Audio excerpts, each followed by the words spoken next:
So this is going to be my last build for 2021. It's actually been a great year. And this year I've actually was able to build approximately, I believe, 30 computers. That's right, 30 computers I was able to build. So this would be computer 31, and this would be my personal build. So I started off the beginning of the year with $100. And what I did was I wanted to see with $100, can I get a computer, build it, flip it, put some money into it, and get some good profit off of it. And the first computer that I wound up doing was actually a Dell Optiplex, go figure. That one was actually thrown out. I had picked it up, and I'll post a link to that video. And I was able to actually spend $100 in just getting parts that I needed and sell it. And we were able to flip that for $300 on that, which means that we made a $200 profit on that build, which is pretty nice.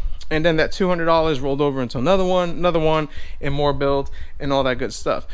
So with 30 computers, I was able to make at least $200 per flip.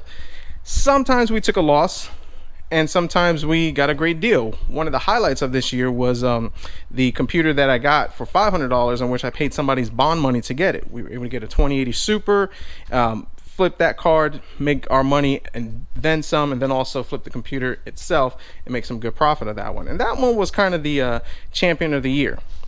So now that I've built this, I decided let's go ahead and let's upgrade my rig.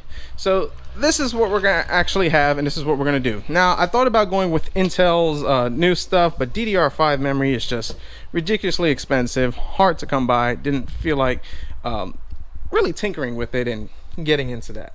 So I decided just to go ahead and just max out my Ryzen. Now I wanted to go Threadripper, but they're really expensive, and for what they are, it's not what I would have wanted. And what we're going is we're going from a 5900 to a 5950X. Well, it doesn't seem like much of an upgrade considering that we're getting a couple more cores and maybe a little higher frequency on it.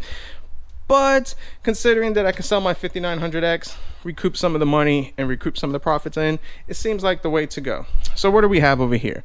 I got my Be Quiet. This is going to be the pure base 500DX. This is the case I'm going to be using for it, the 5950X. And we're going with this G-Skill Trident Z Neo. These are the CL16s 3600. Memory is awesome, and we're going to be going with 64 gigs, upgrading my 32 gigs to 64 gigs of DDR4. Power supply, our Corsair RM850X. Love this power supply. Storage drive, we got our Samsung 512, 1 terabyte that I'll use for my games, and my 512 that I just use for my scratch drive for editing, and of course a 512 Samsung Evo, I forget which one it is. It's PCI Gen 3, and that's fine just for running Windows. Our cooler that we're going to be using, I know I'm not a fan, I've always said that I'm not a fan of AIOs, but I'll be using the Pure Loop. This is for Be Quiet 360mm. And for our motherboard, I went with the ROG Crosshair 7 Hero Wi-Fi. This is a pretty nice motherboard, but I decided to upgrade that one compared to my Tough motherboard, which I don't know where it's at. But I had the X570 Tough, which is an awesome motherboard, but I figured, you know what?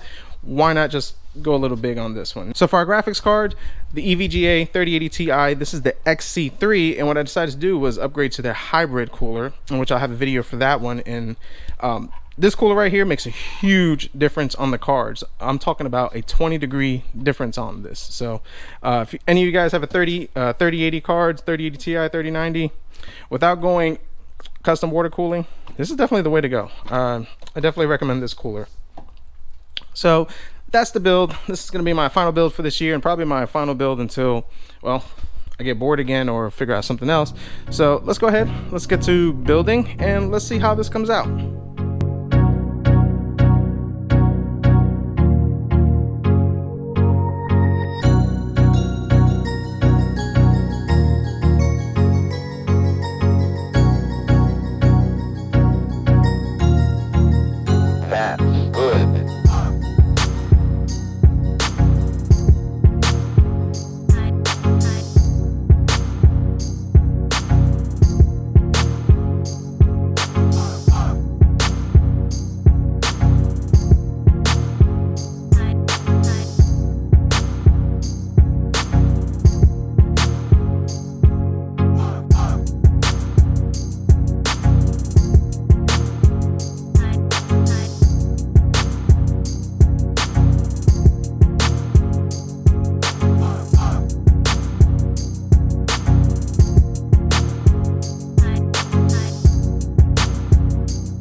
So here it is. And I gotta say, for the last build of the year, this was the toughest. And here's why. This AIO from EVGA, amazing, great, but this AIO from Be Quiet, just kind of compressing those two things in there, it was kind of rough. And it was rough in the sense that just trying to get the wiring to look semi-decent. Now, I use these because without these, what's called cable straps, the cooler lines just kind of stick out and they'll hit the wire. So I did this to kind of tuck it in.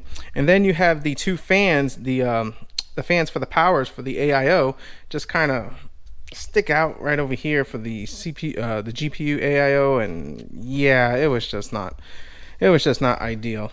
Not to mention that just doing cable management, everything. I mean, it was tough to just fit in everything just the way it is. Ideally, a bigger case would have probably been better for this setup, but considering my living room setup, this is what's gonna work. And I'm gonna be honest with you, and I'll even show it, and I'll even admit it. Yeah, that's my cable management, and if I'm quite honest with you, it's probably going to stay like that until I do this build, or I just get bored enough or frustrated enough one day to just come in and do it.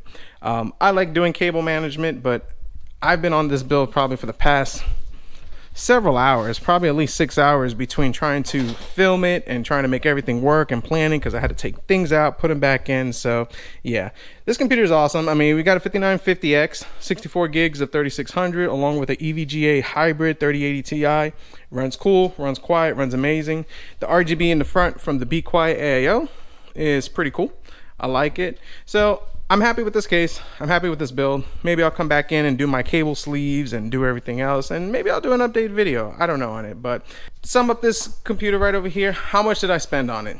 Honestly, with all the builds and everything and the flips and everything, this computer probably really cost me nothing out of pocket besides the $100 initial investment, but I've made that back in. And guys, taking these budget computers, Dells, HPs, Lenovo's, you name it, flipping them, doing case swaps on them, just scouring the Facebook marketplace and eBay does pay off. I've been able to get those computers, flip them. I've taken a loss every now and then, but I've been able to take enough of the wins where I can build this, and this probably only cost me maybe $100 at most just from flipping. So something for you guys to consider. Not to mention I've made profits from other means and other stuff like that. So just want to share with you guys. I started with $100, and with $100 I was able to build this computer for pretty much nothing. Guys, I just want to thank you so much for watching for this year. Hope you guys have a great next year. Happy New Year. Thanks for watching the channel, and as always, we'll see what we come up with next.